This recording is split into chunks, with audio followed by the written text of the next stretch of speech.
So 'Ram Charan' గారి కూతురు 'క్లింకార' జాతక ప్రకారంగా ఎలా ఉంటుంది ఆ అమ్మాయికి? ఆమె చిన్న బుడ్డది. ఆమె రామ్ చరణ్ కూతురు కాబట్టి, ఉపాసన కూతురు కాబట్టి ప్రతి ఒక్కళ్ళు ఒక్కొక్క వీడియో పెట్టారు. ఆ వీడియోలో నేను కూడా పెట్టా. ఉపాసన గారు చేసే సేవలు కానీ, ఆమె కాలేజెస్ పంజాగుట్ట ఎదురుకుండగా పారామెడికల్ కోర్సెస్ అవన్నీ నడుపుద్ది ఇన్‌స్టిట్యూట్స్. 300,00,00,000 అవలీలగా ఇచ్చి పడేసింది సద్గురుకి, వాసుదేవ్ జగ్గికి ఆయన గురువుగారిని. ఆమె గురుభక్తిలాగా మిగతా వాళ్ళకి ఉంటుందా? అపోలోలో అంటే వాళ్ళ తాతల వాళ్ళు, వాళ్ళ పిన్ని సంగీత వీళ్ళు వాళ్ళు ఇవ్వాలనుకున్నారు కాబట్టి ఇచ్చారు. అందరికి రైట్. ఇస్తానంటే లైన్లు కట్టేస్తారు ఇప్పుడు ఉపాసన దగ్గరికి. ఆమె కూతురు కాబట్టి, డబ్బులున్నది కాబట్టి ప్రతి ఒక్కళ్ళు క్లింకరా, క్లింకరా, క్లింకరా అంటున్నారు. ఏ మామూలు పిల్లలును ఆమె ఒకటి కాదా? ఏం చిరంజీవికి డబ్బులు లేనప్పుడు జీరోలో ఉన్నప్పుడు ఆయన వాళ్ళ తండ్రి మామూలు ఆర్మీ మ్యాన్‌గా ఉన్నప్పుడు, టీచర్‌గా ఉన్నప్పుడు పవన్ కళ్యాణ్ గారు ఇంటర్వ్యూస్‌లో చెప్తూ ఉంటారు. అప్పుడు మరి చిరంజీవి గారిని అలా చూసారా? చిరంజీవి కష్టపడ్డాడు. డిసిప్లిన్‌గా పెరిగాడు. మెగా హీరో అయ్యాడు. పవన్ కళ్యాణ్ గారు కష్టపడ్డారు. రామ్ చరణ్ కష్టపడ్డాడు. అందుకే ఉపాసన లవ్ చేసింది. అదే రామ్ చరణ్ హీరో కాకపోతే ఉపాసన లవ్ చేస్తదా? పెళ్లి చేసుకోవడానికి ఒప్పుకుంటదా? చిరంజీవి గారి దగ్గర డబ్బులు లేకపోతే వాళ్ళు ఒప్పుకుంటారా? వాళ్ళ దగ్గర డబ్బులు లేకపోతే చిరంజీవి గారు ఒప్పుకుంటారా? ఇంకా చిరంజీవి చాలా మంచోడు. ఎందుకని పాపం ఆయన వాళ్ళ అమ్మాయి భరద్వాజం చేసుకుంటున్నప్పుడు ఇంత మాట అనడు. అంత మృదు హ్మ్. స్వభావి. ఓకే. ఇప్పుడు క్లీంకార భవిష్యత్తు బ్రహ్మాండంగా ఉంటుంది. పేరు రైట్. కూడా బ్రహ్మాండంగా ఉంది. ఉపాసన బ్రహ్మాండంగా ఎంటర్‌ప్రెన్యూర్‌ని చేస్తుంది. అండ్ డెఫినెట్ ఆమె మాత్రం సినిమాల్లోకి పంపదు. అది. హ్మ్. నేను ఇప్పుడే చెప్తున్నాను ఆమె భవిష్యత్తు కమానని జ్యోతిష్కుడు చెప్పలేడు. ఉపాసన మెంటాలిటీ నాకు తెలుసు కాబట్టి చెప్తున్నా. ఆమె ఈ ఫీల్డ్‌లోకి పంపదు. సినిమా ఫీల్డ్‌లోకి మెగాస్టార్ కూతురైనా సరే. ఆమె ఎంతసేపు ఇండస్ట్రియలిస్ట్‌గా, ఎంటర్‌ప్రెన్యూర్‌గా ఎదిగేలాగా చేస్తుంది. రైట్. 'నాగ చైతన్య', 'సమంత' జాతకం కుదరకనే వాళ్ళు విడిపోయారా? అదే చెప్తున్నా గదా! సమంత, నాగ చైతన్య విడిపోవడానికి కారణము ఏ పర్సనల్ ఇష్యూస్ లేవు.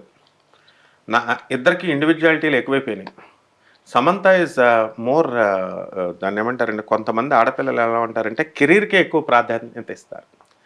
కెరీర్‌కి ప్రాధాన్యత ఇచ్చినప్పుడు నాగ చైతన్య కూడా అంతే. ఆమె ఏదో కారణాలు ఎవరికీ తెలీదు కానీ చెప్తూ ఉంటారు. సో, కారణాలు కూడా మనం అమల గారు చెప్పేదాకా మనం కూడా చెప్పకూడదు. ఎందుకంటే అమల గారు మన ఫ్రెండ్ కాబట్టి. సమంత వాళ్ళిద్దరూ విడిపోవడానికి ఏ విధమైనటువంటి పర్సనల్ ఇష్యూస్ లేవు. ఏ విధమైన ఎలిగేషన్స్ అతని పైన కానీ, ఈమె మీద కానీ లేవు. ఓన్లీ వన్ థింగ్ ఏంటంటే కెరీర్ ఓరియెంటెడ్ పర్సన్ ఆమె.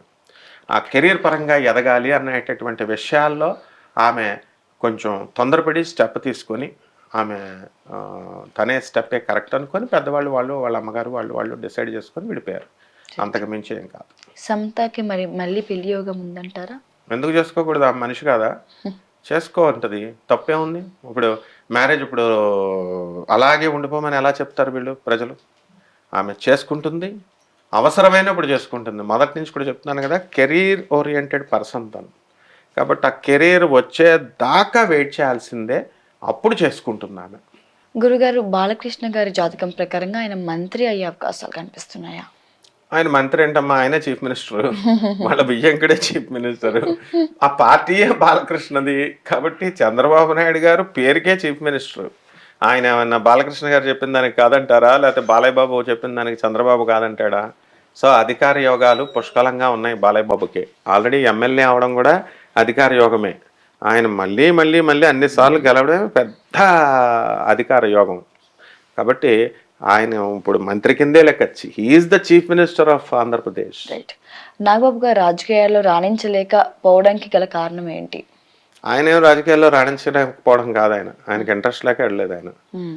ఎందుకంటే ఫ్యామిలీ ప్యాకేజ్ ఇది ఏమైనా వెళ్ళిపోవడానికి రాజకీయాలకి. ఆయన చిరంజీవి గారు వెళ్ళారు చాలు. పవన్ కళ్యాణ్ గారు వెళ్ళారు. సినిమాల్లో సరదాగా ఆయన చేసుకుంటున్నారు. శుక్రుడు డామినేషన్ ఉంది. మంచి పేరు తెచ్చుకున్నాడు. మంచి ఫ్యామిలీ బాగా ఉన్నది. అందరూ రాజకీయాలకు ఇప్పుడు అలా రావాలనుకుంటే నాగార్జున గారు ఇప్పుడు ఈయన అక్కినేని నాగేశ్వరరావు గారు, రామారావు గారు ఆ టైంలో డిప్యూటీ సీఎం ఇచ్చేద్దరు, లేకపోతే హోమ్ మినిస్టర్ ఇచ్చేద్దరు. ఎందుకు వెళ్ళలేదు నాగేశ్వరరావు గారు? రాజకీయాలు ఇంట్రెస్ట్ లేదు రైట్. ఆయనకి. అదే టైంలో ఇప్పుడు మన నాగార్జున గారు రావచ్చుగా. ఇప్పుడు హ్మ్. రావాలనుకుంటే క్షణాల్లో రావచ్చు. మహేష్ బాబు రావచ్చుగా. రారు వాళ్ళు. అంటే మనకి రాజకీయాలకి అందరికీ ఇంట్రెస్ట్ ఉండదు. ఇట్స్ ఎ డర్టీ పాలిటిక్స్ అది. అది వాళ్ళు సినిమా యాక్టర్లైనా రారాజులే వాళ్ళు హీరోలు. ప్రజా బలంతో ఉన్నారు వాళ్ళు. వాళ్ళని దేవుళ్ళలాగా చూస్తారు ప్రజలు. కాబట్టి ఇదే వాళ్ళకి రాజ్యోగం. రైట్. కాబట్టి వాళ్ళకి ఏం అవసరం లేదు కాబట్టి రాలేదు. అంతే. నాగేంద్ర బాబు గారు రాణించకపోవడం కాదు.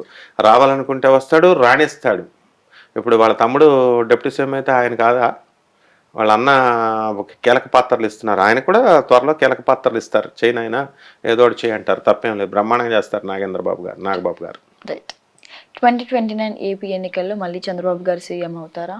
చంద్రబాబు హవా నడుస్తుందిగమ్మా. ఆయన ఆరోగ్యం బాగా చూసుకోవాలి చక్కగా. బాగా పరిపాలన చేస్తాడు తెలుసు మనకి. పవన్ కళ్యాణ్ గారు కూడా బ్రహ్మాండంగా చేస్తారు. మరి ఇవన్నీ కూడా ప్రజల టార్గెట్స్ ఉంటాయి. ఇప్పుడు సచిన్ టెండూల్కర్ని ఒక బ్యాట్ పట్టుకుంటే 100 కొట్టేయాలా అని ఆశిస్తారు జనం. ఆయన ఇంకా అక్కడ పొజిషన్ చూసుకో అవసరం లేదు. ఆడు బౌలింగ్ వేసేవాడు ఎవడు, వాడు ఎంత స్పీడ్గా వేస్తున్నాడు, ఇంక ఇదంతా చూడరు అనమాట. ఇదిగో పట్టుకున్నాడా కొట్టేయాలా. అలా చంద్రబాబు నాయుడు గారి మీద హై ఎక్స్పెక్టేషన్స్ ఉన్నాయి ఇప్పుడు తెలంగాణ ఆంధ్ర ప్రజలకి. ఎందుకంటే జగన్ మీద కక్ష కొద్ది దింపేశారు కాబట్టి ఈయన చేస్తాడు, దేశాన్ని ఆంధ్ర రాష్ట్రాన్ని డెవలప్ చేస్తాడని చెప్పాడు కాబట్టి చేయాలి అన్న కసితో చేశారు.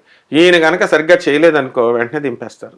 వెంటనే అప్పుడు ఏమవుతుంది, ఆటోమేటిక్గా ఆయనతో పాటు ఇప్పుడు పవన్ కళ్యాణ్ గారు వల్ల చంద్రబాబు నాయుడు గారికి ఎంత గుడ్ నేమ్ వచ్చి ఇద్దరు బాండేజ్తో చక్కగా గెలిచారో, ఈ కోయిలేషన్ గవర్నమెంట్ని ఫామ్ చేశారో, బీజేపీకి ఏం పెద్ద ఎఫెక్ట్ ఉండదు. వీళ్ళిద్దరి మీద పడిపోయి వీళ్ళిద్దరిని నింపేస్తారు. కాబట్టి చాలా జాగ్రత్తగా వేయాలి వీళ్ళు స్టెప్స్. పవన్ కళ్యాణ్ గారికి ఆల్రెడీ 3 పెళ్లిళ్ళు అయినాయి, అందరికి తెలిసిన విషయమే. మరి 4వ పెళ్లి కూడా అయ్యే అవకాశాలు ఉన్నాయి ఆయన జాతకంలో. ఇంకెన్ని పెళ్లిళ్ళు ఉన్నాయి? ఎవడమ్మా వాడు చెప్పింది 4వ పెళ్లి అని? ఆయన ఇష్టం ఎన్నన్నా చేసుకుంటాడు. ప్రచారం అలా సాగుతుంది. ప్రచారం చేసేది మన ఫ్రెండ్సే. నాన్ సెన్స్ అదంతా. ఆయన 3వ భార్య ఫారినర్. ఇక ఆమె ఎందుకు వదులుతుంది దీన్ని? ఇండియన్ గర్ల్ కి అంతే కూడా ఫారినర్ గర్ల్ డిసిప్లిన్.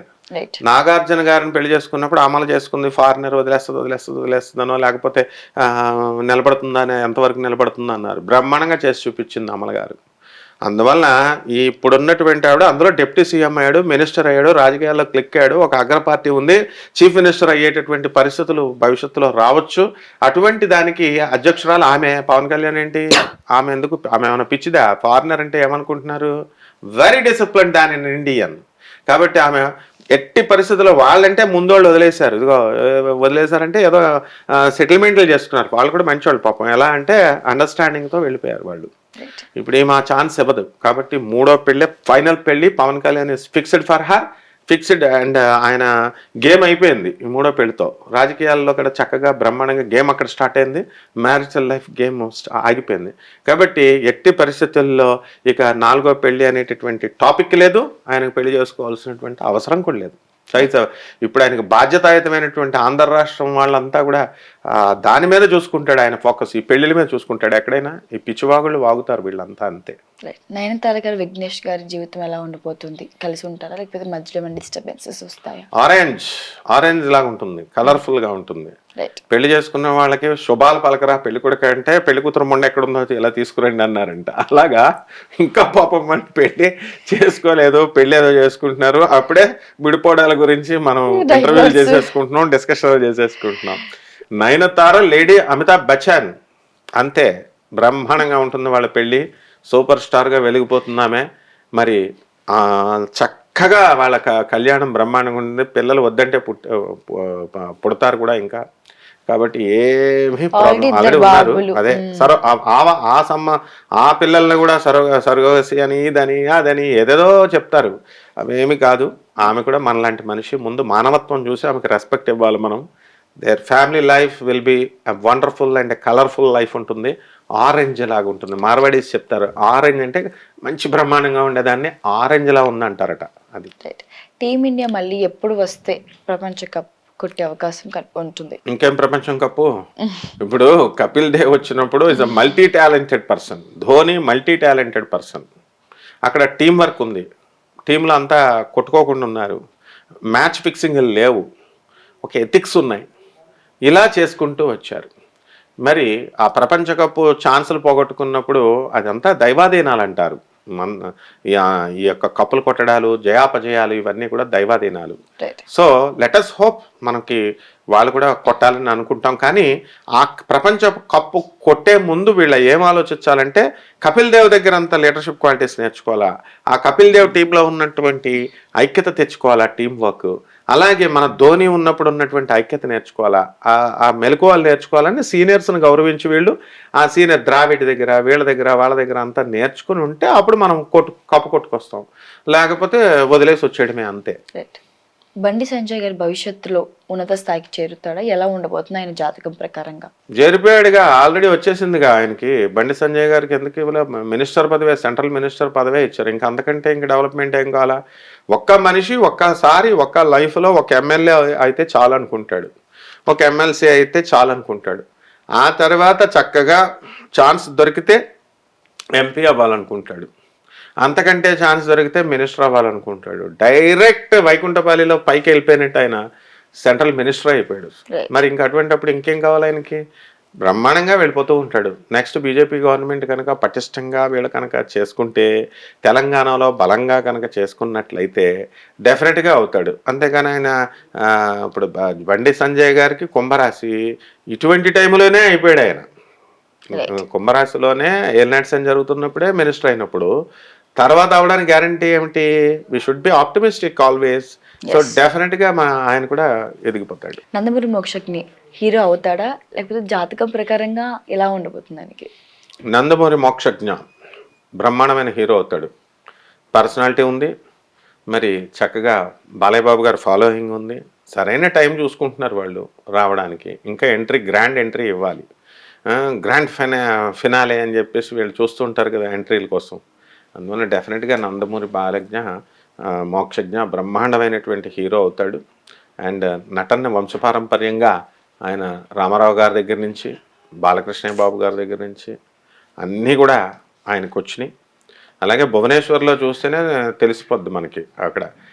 వాళ్ళ పిల్లలు ఇద్దరు కూడా మొన్న ఎలక్షన్ క్యాంపెయినింగ్ చేసినప్పుడు ఆ డేర్ అండ్ డాషింగ్నెస్, ఆ చెప్పే విధానము అదంతా. కాకపోతే కొంచెం మొహమాటస్తుడు మోక్షజ్ఞ. బట్ దీంట్లో ఈ రాజకీయాల కంటే కూడా ఈ యొక్క సినిమా రంగంలో బ్రహ్మాండంగా క్లిక్ అవుతాడు Mokshagna. Thank you sir. Thank you sir. Thank you అమ్మా.